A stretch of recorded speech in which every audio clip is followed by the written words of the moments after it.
ফেব্রুয়ারি মাস এলেই যেন বাড়তি হাওয়া লাগে প্রেমের পালে।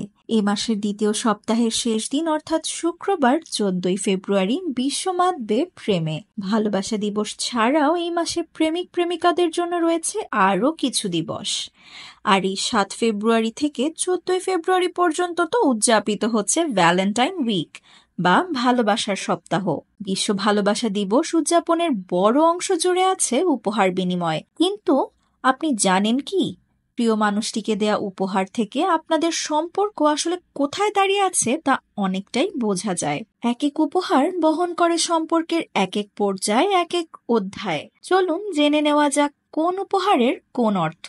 ফুল এবং চকলেটকে বলা হয় সবচেয়ে নিরাপদ উপহার। ফুল কিনতে সত্যি বলতে কোনো ভাবনা চিন্তাই দরকার হয় না। তাছাড়া এক গোছা লাল টুকটুকে গোলাপ আর এক বক্স চকলেট কার না ভালো লাগে।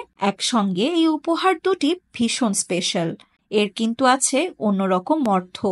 অনেকের কাছে সঙ্গী এ ধরনের উপহার দিচ্ছেন মানে তিনি এটা নিয়ে খুব একটা মাথা খাটাচ্ছেন না, গদবাঁধা চিরাচরিত উপহার দিয়েই আনুষ্ঠানিকতা সারছেন। হাল ফ্যাশনের যে কোনো গ্যাজেট উপহার দেওয়ার জন্য আপনার সঙ্গী একেবারে 100-তে 100 নম্বর পাবেন।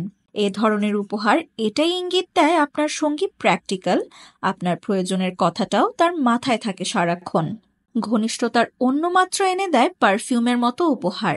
এর অর্থ আপনার সঙ্গী পরখ করে দেখেছেন, বোঝার চেষ্টা করেছেন কোন গন্ধটা আপনার বেশি ভালো লাগে, সেই সঙ্গে বাড়িয়ে তুলতে চাইছেন সম্পর্কের উষ্ণতাও।